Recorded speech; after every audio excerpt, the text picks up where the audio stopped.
Hi Money Bells! Dito na naman tayo sa panibago nating serye, which is ang Top Silog serye.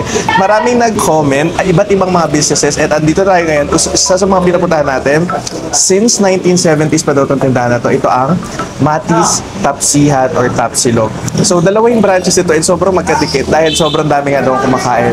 So dito sa pinuntahan natin ngayon, ito yung pinaka-first branch na kung saan nagsimula ang lahat. Dati daw, kilala sila sa pagbebenta ng mga tapang kabayo. Pero since hindi na nga ganun siya ka-allowed dito sa atin, naging tapa na lang siya. So andito tayo ngayon sa Donggalo, Parañaque. So mas madaling may daan, pwede kang mag-exit ng pinapadaan ka kanina ng Skyway na EAX. Pero kami, we chose na usual SLEX, tapos nagsukat kami, tapos nagbaybay kami papunta dito. So far, hindi naman traffic, pero mamayang hapon sigurado matraffic eh. So mas maganda pumunta kayo dito na either knowing Parañaque at sukat, siguro either sobrang umaga or sobrang late na ng gabi. Pero pag rush hour, pakamatay na tayo be. So ito na nga, tapa lang at titikman natin sa lahat ng mga kakainan natin. So this is for 140 pesos. Meron na siyang kasamang sinangag, itlog, tsaka tapa. Highly requested, doon sinabi ko magka-top silugan ako, yung mga tao sa bahay sabi, mag-uwi ka. So umorder ako ng for 300 pesos, 1/4. Ganito siya kalaki. Mahal siya. Ang mahal niya po yung tapa, pero knowing tapa naman kasi.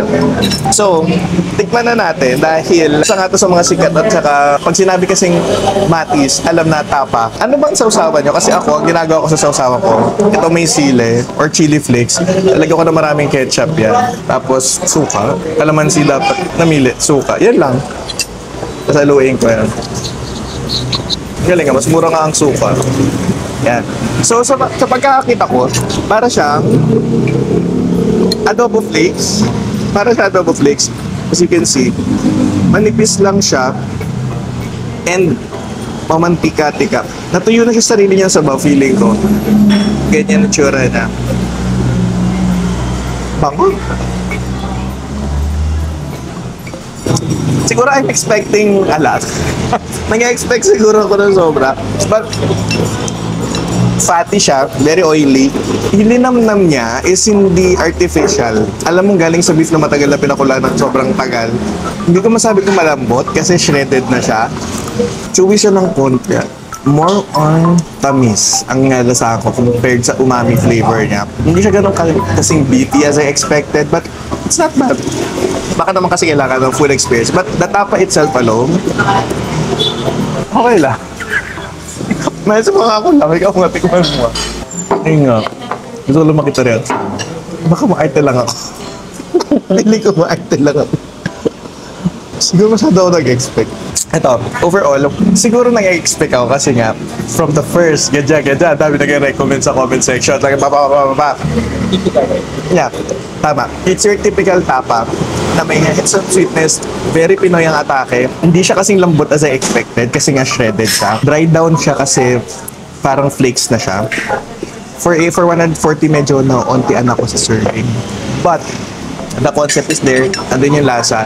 How I wish na mayroon lang akong ang Pinoy tapa kasi para sa akin may citrusy tang eh. Parang gano'n yung nahanap ko. Kasi medyo kung may factor the mantika itself. But overall, it's good. So guys, yun ang akin. Ang overall rating ko dito siguro, I'll give this one 7 out of 10. 7 out of 10. Kasi may inconsistencies and may nalasa na para medyo maanggo. Pero okay lang. So far, it's not bad. Siguro full experience, okay. Ayun na nga. So nakita nyo kanina kasi, kinain ko lang siya as is. Nung nag-cut na ako ng camera, tsaka kinain ko na siya ng normal na tao, as a normal person. There's this particular experience na pag alam mo yan, ikaw gumagawa ng sasawan, nilagyan mo ng suka, nilagyan mo ng ketchup, doon nagbabind at parang may kinakalabasan siya na parang boom. Get yan? Hindi ko ma-explain pero it binds the experience if normal mo siyang kakainin. Pero pag nagbablog ka, hindi mo ma-appreciate it. Pero yun nga, for me, I'll raise the score siguro ng 7.5 po. Nag-ano pa? Nag-angat pa? 7.5 lang naman. Hindi kasi doon nag-improve yung lasa eh. Para siyang default tapa. Para siyang blank canvas. Tapos, ikaw na bahala magpintura. Depende sa trip mo. Siguro that's the concept of it. But wala siyang arte. Wala siyang kahit anong spices. Parang tapa. Kung anong hinihingi mo, yun ibibigay sa'yo. Then, so far, hindi naman kasi siya tatagal na ganito. At saka, imagine mo, sa first part pa lang na umaga, 15 to 20 kilograms na daw ng tapang na bebenta nila, umaga pa lang. So that explains something na kaya siya tinatangkilik. Napaisip lang ako, kasi kung baka masyado akong harsh, masyado akong nag-inarte. Pero yeah, yun yung lasa na experience ko sa kanya. More on tamis, mamantika, typical tapa, best pair lalo pag nilagyan mo na siya ng ketchup. And pag nilagyan mo siya ng suka, dun lumalabas talaga yung pinaka-tapa experience. So, yeah. Punta tayo sa susunod. Let's go. Hi mga Animals! So, ito na naman tayo sa panibago nating series na kung saan mag-rate tayo ng iba't ibang top silugan. And for today's brand, ang ating i-feature ay Rico's. Rodix. Sino si Rico? So, ang ating i-feature for today is Rodix Diner. So, ang nasagap kong chismis dito, meron silang 15 company-owned na kainan. And surprisingly, for a top silugan na ang linis, ang ganda ng color palette, bagong-bago, and malamig. May aircon. And yung price niya is hindi nalalayo kay Matis na 140. So, ang isang order daw nito ay 145 pesos. Same concept, hindi siya shredded, parang mas maliliit siya na pieces. And then, meron din silang libreng sabaw. Kukuha ka lang doon. Self-service. Yan. Ay, combo lalo. Ayan. Libreng sabaw din siya. Mukhang mas may lasa to compared din sa kanina. And then may condiments din siya na pwede mong gawin. Kukuha ka lang din doon. Ito yung gusto ko gawing sausawan talaga. Ito na, finally may kalamansi.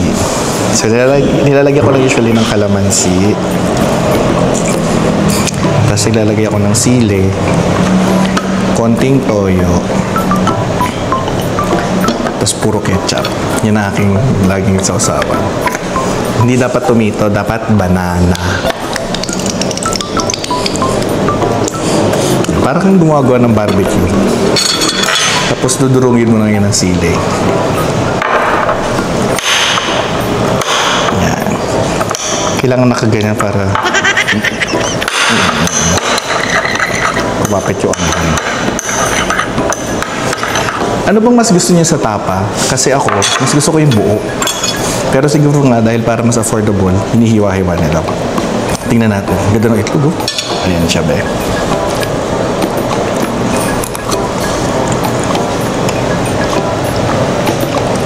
Ito.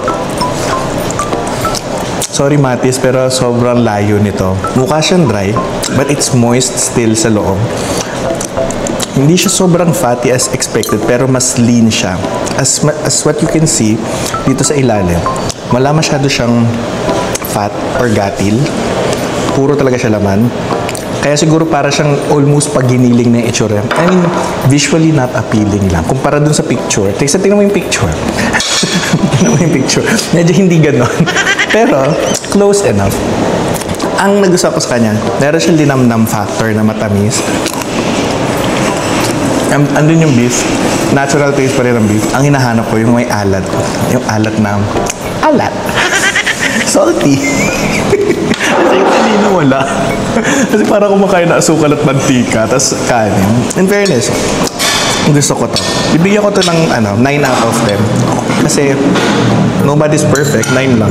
Hindi, kasi parang hindi pa siya yung parang hinahanap ko.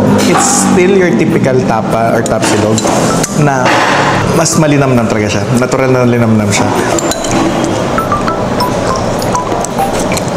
Given, mas masarap yung hindi lasang pinakulang tubig. Ito may, broth ako natitikman sa kanya. Alam ko pinakulong medyas. Ayoko ng medyas na. Sawan ako sa pinakulong medyas. Pero ito na siya. Tikman natin.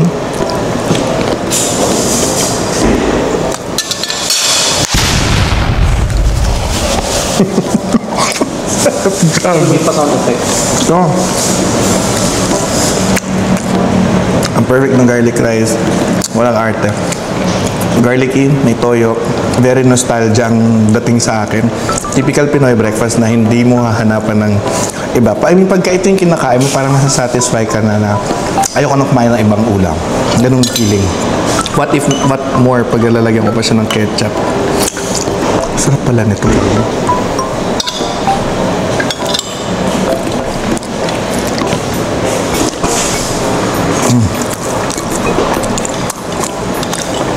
Hindi ko matigilan, be. Itlog pa, oh. Ooh.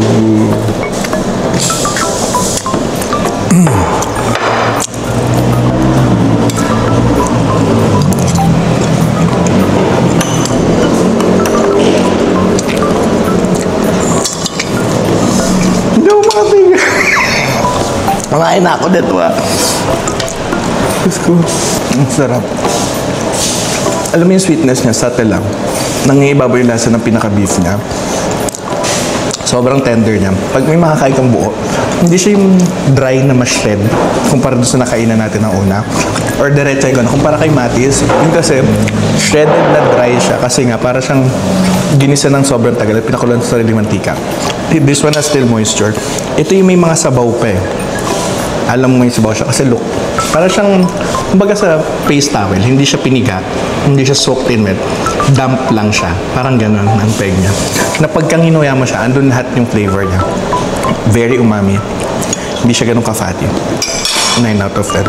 Ang masabi ko lang, I wish more garlic ang hinahanap ko. Though nasa garlic rice na yun, but parang mas masarap siyang minunguyakan tidbits of garlic to build the full experience. But overall, 9 out of 10, Rodix Diner, ang sarap. This is Marky Bop approved and highly recommended. Hi mga Nibel! So, andito na naman tayo sa isang tapsilugan. Nandito kami ngayon sa Imus, Cavite. Paranaque? Hindi ko alam Paranaque to, pero Imus, Cavite to. Dito sa may Molino Road. Molino Road ba to? Bacoor na. Dito kami sa Bacoor dahil isa sa mga ni-request nyo is itong Donggalo. Hindi ko magets. Donggalo's Tapsilugan. And alam nyo ba, pinahirapan kami ng Tapsilugan na to kasi wala akong makuha kahit anong details online. From the history, basta pag sinearch mo siya, may mga branches, kalat lang siya. Para siyang nagnegosyo ng wala mo nang pakialam sa digital world. As in, wala akong makita history. So, wala akong trivia ngayon. Wala akong ma-share sa inyo. Basta maraming kumakain sa kanya. Marami na nag-feature. And for 145 pesos, meron ka ng garlic rice, egg, tapa, and sabaw. Bukod sa wala silang bariya, charing joke. Charot lang. Wala rin silang parking. Medyo along the highway siya. So, medyo challenging siya pag may dalang sasakyan. So, di ko alam kung saan pwede mag-park dito. Yun, and bukod dito, nakita nyo kanina, meron ding mga branches kami nakita doon. Di lang malayo-layo. So, umpisahan muna natin dito. Tingin sa bawang nila. Magic sarap. Ito yung sabaw na puro seasoning. Tapos yung gamit nilang bawang is yung toasted garlic. Pwede na pero hindi para sa akin. And next naman natin is itong tapa nila. The moment I saw this one, sabi ko, itong klaseng tapa ang gusto ko. May sabaw, para siyang may sarsa. At the same time, buo. Ayoko kasi nung, I'm not a fan of parang shredded naman. Yan ang gusto ko, buo. Tingnan mo siya pagka... yan. Ito ang tapa. Full tapa experience. Sabi ko, physically, very visually appealing siya sa akin. Fatty siya, pero hindi siya mukhang soaked in oil. And yung oil niya is mukhang nanggagaling talaga doon sa pinagkuluan nung pinakatapa. Tikman natin, ha?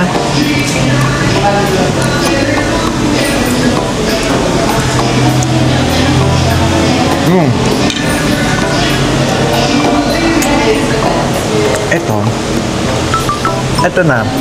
Ito na yung sinasabi kasi when we were going here, papunta kami, sabi ko, Kanino kaya tayo tapahan na mapapa? Shit, gusto ko nun. Ngahanap ako ng... Ito yan. Very tender, sweet, smoky ng konti. May pagka-toasted aftertaste siya. I'm not sure if saan nagagaling yun. Siguro sa pagluluto. Alam mo yung parang tostadong crust sa ilalim pag nagigisa. Parang may ganong lasa siya kung malalasahan. It's very saucy. Not very. Saucy siya. Sobrang tender. Pag ginuya mo siya, naghihiwa-hiwala yung fibers niya. It gives that hints of umami and then nalalasan mo yung pagka-beefy niya afterwards. Para siyang lasang kusino sa umpisa. Pero as you munch the flavors, kumakalat yung alat and nangibabaw yung tamis. Isa pa.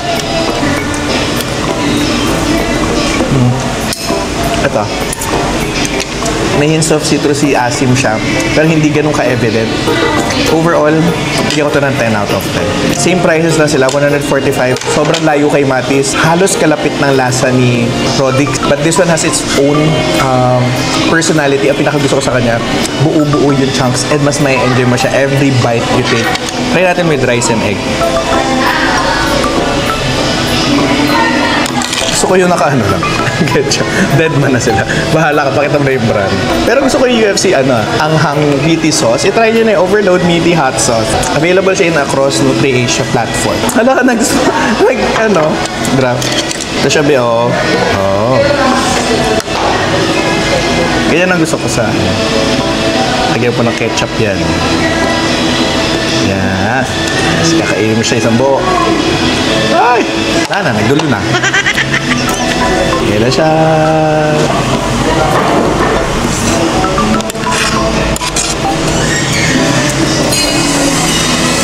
Ito. Ito na. So far, sabaw lang yung hindi ko gusto. Very hindi siya sabaw. Alam mong dinayang sabaw na lang. But, this is something. Among the three, na-cheer natin, Matis, Rodix, Donggalo. So far, bibigyan ko si Donggalo ng... Donggalo? Donggalo. Donggalo. So far, si Donggalo ang bibigyan ko ng perfect 10 out of 10. Tapa alone, ha? Less the sabaw. Donggalo. Sobrang highly recommended. So, sa kanilang tatlo, first place ko si Donggalo, second ko si Rodix, third ko si Matis. Sana katulog itong video na to sa next Top Silugan ventures niya. So, let me know in the comment section kung ano pang gusto niya ipa-rate sa akin. Dapat-take out ako. Hindi pwedeng hindi matikman ng pamilya ko to. Swear, sobrang sa... Alam mo yung... Nung kinakain ko siya kanina with the ketchup, yung full experience na off the video, kinakain na namin siya. It reminds me of Paris Retiro. It gives me that vibe na ganung linamnam at saka ng beefy texture but inatapa top silog way. Parang ganun talaga siya. Talagang pambato niya yung marination niya at saka yung pinaka timpla. And this proves na hindi nila kailangan ng social media. Kasi wala talaga makita kahit history, hindi ko talaga alam sa kanila. Basta marami din sila dito sa Cavite. This goes to show na through word of mouth and customers experience, doon na yung marketing strategy na nakakatuwa and sobrang quality ng gawa nila. So, puntahan na natin yung next Top Silugan natin. Hi mga Divels! Basta tayo ngayon sa Matis, sa Rodix at sa Donggalo at ngayon, nandun tayo sa pang-apat. Medyo let's go commercialize naman ng konti dahil marami rin sa inyo ang nagtatag sa akin. At dito ngayon tayo ngayon sa Tapa King and dito na kami pumunta sa Robinson's Galleria South para malapit sa amin at kung saan-saan na kami nakapunta. So for single serving, ang isang serving nila ay 215 pesos at compared dun sa iba, mas mahal siya. Around 145 to 140 lang ang pinakaiba nun. Kumpleto na, may soup, may rice, may egg na rin siya. And ngayon, titingnan natin kung ano ang inclusion dito. So, hinintay na lang natin yung order, samahan niya ako. And ito na nga, lumabas na ang 215 pesos. So, makikita nyo, mukhang malaki ang serving, siguro dahil malaki ang plato, pero more kalat lang siya. Pero visually, parang same lang sila ng dami. Ang isa sa napansin ko, gusto ko dito is yung tapa nila ay buo. And mga maninipis na strips lang siya. Mukha siyang dry. Ay, hindi. Oo, mukha siyang malungkot. Kasi I'm a fan ng mga masarasang tapa. Or bistek. Nag-bistek na lang sana ako. So, ayun na. Ang gusto ko agad, napansin ko, meron silang tatlong types ng sausawan dito na condiments. Meron silang ketchup, meron silang seasoned vinegar, and meron silang plain white vinegar lang. Other than that, meron silang mga pampaasim dito na atsara din. Itlog, okay. Tignan natin. Ayan na siya. Beef ba to? Parang pork. Isa pa. Pork ba to? Pork tapa? Parang pork. Nasa pork. Yun, beef na. Beef siya. Alam mo yung kasi may lasa yung beef na maanggo eh. Na, ay, beef pala siya. Usually sa fibers mo makikita eh. Anong part kaya to? Shank siguro to. Oh, malambot siya. In fairness, malambot naman siya or parang siyang typical na patang hahanapin mo pagka kalasan ng mga pre-pack na tapag na bibili. But, ang tapa kasi mas dark eh. Nalilito, tatanong ko kung beef or pork to. So, kung pork man siya, ang sad. Pero, taste-wise, visually, hindi siya ganun ka-appealing sa akin kasi nga, fan ako ng masarsa. Ang hirap mag-decide. Para siyang beef, beef jerky ang nalalasahan ko sa kanya. Malambot naman yung texture, pero overall, okay lang siya. Okay in a way na nasa borderline siya ng masarap at hindi. Parang, pag andyan siya, okay. Pag wala, mas okay. Charing. Pag andyan siya. Pero, this is something na hindi ko hanap-hanapin yung lasa. Very typical, but it's safe. Yun. Pinakatamang term, safe for everyone. Na pwede sa maarte, pwede sa nagmamaganda. But, okay siya. For 215 pesos, I'm quite namamahalan. Pero, nasa mall, commercialized na rin kasi. So, baka doon nagagaling. So, lagyan natin siya ng seasoning. Baka doon bumalik ang magic natin.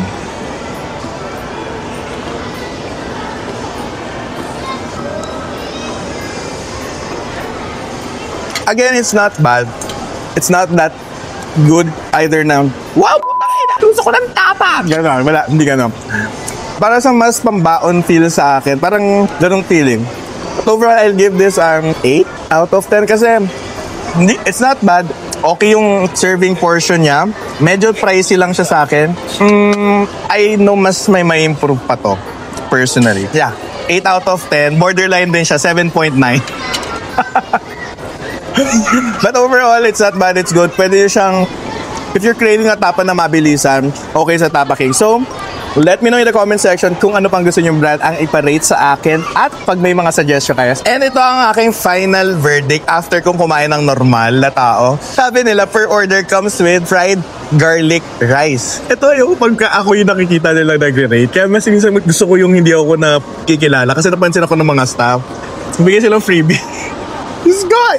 Sige na nga from 7.98 na kayo. Charot lang. Pero yun na nga, final verdict ko habang kinakain ko to kanina, the tapa quality still stays the same na parang frozen na pagka tino mo siya tsaka parang pinrito mo, pambaon feels. Ganun ang nostalgia na nabibigay niya sa akin. Then the rice, I hope na mas malasa siyang garlic. It's garlic fried rice daw, but I'm tasting more on salt and rice lang. I hope na mas maging intense yung lasa ng fried rice nila. Ang gusto ko sa kanya, pinaka-accent niya is anong tawag dito? Atsara. Na papaya ata to. It builds up the whole experience, but I hope that Tapa King, hindi mo rin kasi masisi kasi Tapa King is already commercialized. But I hope, alam mo yun, typical Filipino atake na masabaw, na masarsa, na thick, na more on asim. Yan. Basta sa akin lang naman. Yun lang naman akin. Pero wala namang pakialam si Tapa King sa akin. So, ayun na bahala. But that's my final verdict. Binigyan ako ng halo-halo. Sabihin nila, paid to. Just ko. May halo-halo din sila. Flex lang. So, nasa parang baso sila. Ayun. Yun lang ang aking final verdict. But this doesn't change kahit may padulas kayo sa akin na magiging 9 kayo. From 7.98 na kayo. Sige, huling tawad, 8.05. Pwede mo ng point pa rin. 8.055 para average ng konti. Yun lang. Thank you sa pahalo-halo niyo, Tapa King. Kasi naman bakla, binigyan ako ng libre siguro dito. Parang ako naman, dito ako sa labas nag-rate para hindi ako marinig na matao sa loob. Lahat na dumadaan, nagpapapicture. Kakilala siguro lang, binigyan niyo para maganda yung sabihin. Deadma. Pero yun, 8.155. Ngayon, tapos na tayo sa 4 na brand ng Tapsilugan at ngayon nandito tayo sa isa sa mga request nyo which is ang Sinigang Express which is sex. Ay, sinigang. Ay, which is Sinangag Express. O, tinatawag din nilang sex. Short for sinangag. Kasi the humor is, tara, sex tayo! Ganon. Tara, sex tayo. Pero in reality, magsisinangag lang ito. Ayan. So, ito ang tapa nila. This is for 145 pesos. Shredded din siya. Shredded? Or para rin siyang flakes. Ang tapa niya in flakes. But this one is chunkier. Mas chunkier siya compared sa iba. So, para siyang Rodix at Matis. Yan. I must say ha, sobrang nag-improve na ang interior sila. Isa sa mga pinakamalungkot na tindahan tong sex dati dito sa Pasita. And ngayon, nagulat ako. Ang ganda ng chairs, ang ganda ng ambience, ang ganda ng lighting, ang ganda ng mga pictures. Parang aircon na lang yung kulang. Pero yeah, not bad. Ang ganda. Buti na lang ni-revamp nila to kasi sayang yung brand. Isa sa mga favorite ko to dati. So meron siya itlog, tapa, garlic fried rice na medyo buttery itsura niya. Ayun. Feedback. Kailangan ko ng matigas na plato. 0 out of 10. Okay na, sayang. Hindi tayo mayaman. Wala pang 5 minutes, din. 1:45 to... Presentation 0.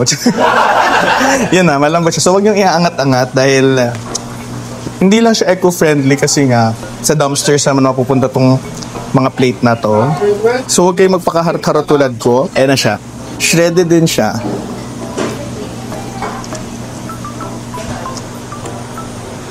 Ito.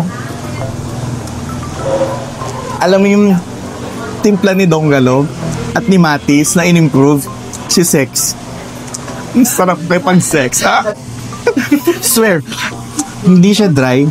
Hindi siya katulad ng Matis na matagal na pinakulaan sa mantika na in the end na para siya medyo naging crispy. Hindi kasi ako fan nun kasi tendency masyado siya nagda-dry out. And since manipis ang surface tension ng shredded, mas matagal siyang umepekto yung lasa for me. But this one, shucks, pakasarap. Na-focus ako sa kanin. Nasira yung experience sa kanin. 1 million sa perfect na sana. Flavor profile. Tama yung tapa. Sweet, savory, umami, tender. Soft siya in a way na hindi siya tumisingit sa ngipin agad. Ang sarap, babe. Para siyang natutunaw sa bibig bawat ngaya. Initial taste mo sa kanya, linamnam. Linamnam ng beef. Afterwards, nandun yung umaminess. Umami na coming from either soy sauce, na oyster sauce, sweetness na fatty. And yung mantika niya, it's not an oil na nilagay lang for the sake na umano siya ha. Maging mukhang bagong luto. Oil siya mismo ng pinaka-beef habang niluluto. Ang sarap. The tapa itself, 1 million peso perfect for me. Napakasarap. Sobrang sarap, I swear. But the rice, hindi talaga. Alam mo yung kanin na puro margarine. Yun.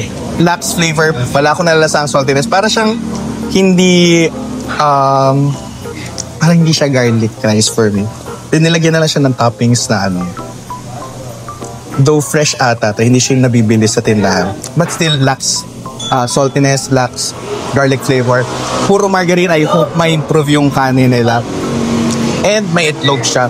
Tikman natin yung sabaw nila. Init. Go. Parang impyerno naman kumain. Sorry. Natatermo?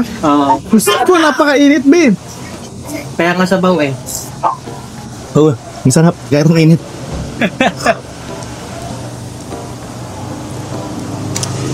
Sabaw nga ni. Pinakulo ang luya.